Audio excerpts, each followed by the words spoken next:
Hi there, I'm Andrea Koppel, and it's Time for Coffee, the podcast where you get to hear firsthand what the jobs and careers that interest you the most are really like. Hey there, Java junkies. Welcome to another K-Cup mini episode of Time for Coffee. By the way, K-Cups come in 3 sizes, single, double, and triple shots, or roughly 1 minute, 5 minutes, or 10 minutes in length. So if you don't have time to throw back an entire caffeinated career conversation, these K-Cup mini episodes of T4C can give you a quick caffeinated fix, whether you're on the go or you only have a few minutes to binge. So grab your mug and take a chug, because it's time for a caffeinated career triple shot K-Cup with my guest, Samantha Kubek. I know, because I have your CV in front of me, you did all kinds of summer work. You were a legal intern at the New York Legal Assistance Group, which is where you are now. At that point, you worked in the matrimonial and family law unit. You actually also engaged in advanced reproductive justice clinic. You worked at Her Justice, which is, I guess you worked as a New York Women's Bar Association fellow and legal intern, and you also worked as a research assistant. Was it through those different internships that you kind of figured out the right niche for yourself? Yeah, definitely. I went into law school, again, very clear picture of the population I wanted to be helping, but also apprehensive and perhaps I would even say scared of actually working with survivors up close and personal every day. I sort of had this thought that I would be too close to the issue. I would be too emotional. I feel like as women, we're always concerned that people think we're too emotional. And I thought that maybe I would meet a survivor and we would be working and their story would maybe trigger me in a way where I would fall apart and that would not be helpful to them or to me. And it would just be a mess. And so I went in thinking I was going to do what's called impact litigation, which is the work of organizations like the ACLU, where you are taking cases that are representative of broader problems in the system and using individual cases to challenge laws and systems that you feel that you know are impacting your clients in a harmful way. And I thought that that was what I was going to do.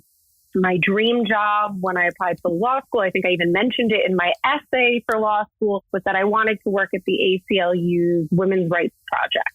So I went to law school and my first summer got an internship at the ACLU's Women's Rights Project. It was a dream come true. I was so excited. And when I got there, what I realized is, first of all, that type of work is a lot of research and strategizing, trying to find the best case possible to challenge a law, because you may only have one shot in a generation to challenge that law. And so you are working to make sure that you are presenting the best version possible. And it's not a lot of interaction with the individuals on the ground, with the people who you are helping.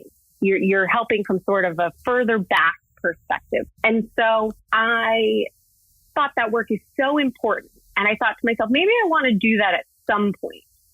But I think I need to have a better understanding of what's going on before I could possibly be part of the process to figure out how do we solve the problem. I needed to know what is the problem. And I had sort of a moment of crisis thinking to myself, okay, you went to law school, you can't do client interaction work, but you also don't want to do this sort of higher level impact litigation. Have you made a complete and total mistake going to law school? Well, what is the option now? And thankfully, I had a wonderful professor. I had him my first year of law school and we stayed close afterwards. And I went to him after that first summer and had a mini meltdown and said to him, what do I do? I've exhausted all these options. And he looked at me and said, no, you haven't. You've decided one of the options isn't an option for you before you even tried it. And he said, look, interns are free labor. Why don't you try out doing client interaction, doing what's called direct services work, where you are day to day interacting with clients, taking their cases, representing them on issues. And if you can't do it, if it is too triggering, if it is too difficult, you're an intern. They will find something for you to do for the remainder of the semester or the summer or whatever it is. It's going to be fine. Your free work, test it out. Don't decide you can't do it before you try. And that made a lot of sense to me. And so I had an internship at Her Justice, as you mentioned, working with domestic violence survivors. And the first survivor that I ever spoke with really resonated with me, really reminded me of my own experiences and experiences of that of my mother. And instead of it causing me to fall apart, I realized that those experiences were my strength. I could understand on a deeper level why my client had made some of the choices she did and what may have been going through her mind and what she might be feeling as she sat and talked to me. And while no two survivors are the same and no experiences are the same, so I don't know what my clients have gone through, and I will never have experienced the same thing. I could connect with them in a different way because of my experiences.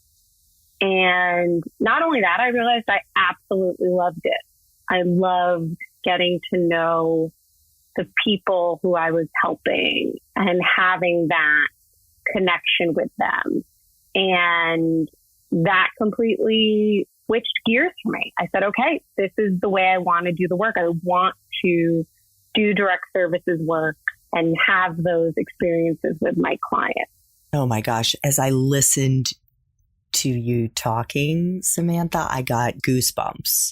What do you think the takeaway is for our young listeners? Because this is one of the biggest pain points for young people and for those who are farther along in their career with regards to finding something that really lights them up. And it can be a super painful topic, but something that drives them, something they feel passionate about, because we may feel passionately or think we feel passionately about something, but that doesn't necessarily help us narrow it down to the exact job, right? Mm-hmm, absolutely. I think that trying things out and being a willingness to try out something that you hate. My mom always said that nothing is permanent when it comes to your job. Nothing is forever unless you want it to be. And so it's sort of drilled into our head, and I'm not even sure where it's coming from, this notion that you are choosing your career, capital C, definitely no plural, and you have to know what it is you want to do at the age of, 18, 22, 25, whatever it may be. And it's simply not true. And so try things out and be willing to possibly fail at them or hate them. It's okay if you hate them, then you'll just try something else. And maybe if you think of it like a little maze, maybe you'll have gone down the wrong path and maybe it's a dead end. Maybe you do have to completely turn around and restart, but that's okay. You've got plenty of time to do that. And maybe it's not a dead end. Maybe it's simply just a weird pathway to something amazing. And each of my internships and experiences taught me something I liked and something I didn't. And I used those to find a place that for now is my home in terms of my job. I took little pieces from each different place. I decided not to do impact litigation, but I loved that at the ACLU, there were people working on so many different types of legal issues: racism, reproductive justice, women's rights, cybersecurity. All of these things were being talked about, and I loved that dynamic. And so when I went on to Her Justice, I loved the direct services component of the work. But everyone at the organization was working on domestic violence work. And while that was incredibly inspiring, I missed the conversations buzzing around about the other things that impact our clients' lives. And so when I came to the New York Legal Assistance Group, it was sort of a marriage of everything I wanted. It was direct services work in an organization that touched upon a million different issues and really tried to see the struggle of poverty as a holistic problem. How do we go about solving this? We're not solving poverty, but how do we go about helping our clients and really helping them in a wraparound way? Maybe it might be that the client has to have multiple different attorneys helping with different issues, but we are able to, within one office, address so many of the problems that are going on in our clients' lives. We don't have to just say, oh, I'll send you to this other office. And I loved that. And so each internship and each experience gave me a little something I loved and a little something I didn't. And I just kept hunting until I found the right place. And again, it's not forever. You have to find somewhere that you love and makes you happy and it challenges you. And then it might do that forever, but it might do that for a few years. And then you look for something else and it's all okay. It's not a linear path and it's not a capital C, no plural. It's your career and maybe career is us.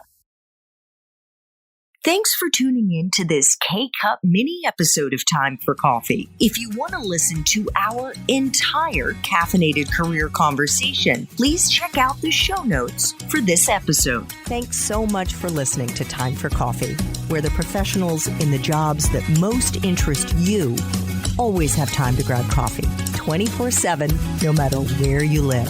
I have one quick favor to ask you. Remember to rate, review, and subscribe to Time for Coffee. Thanks so much.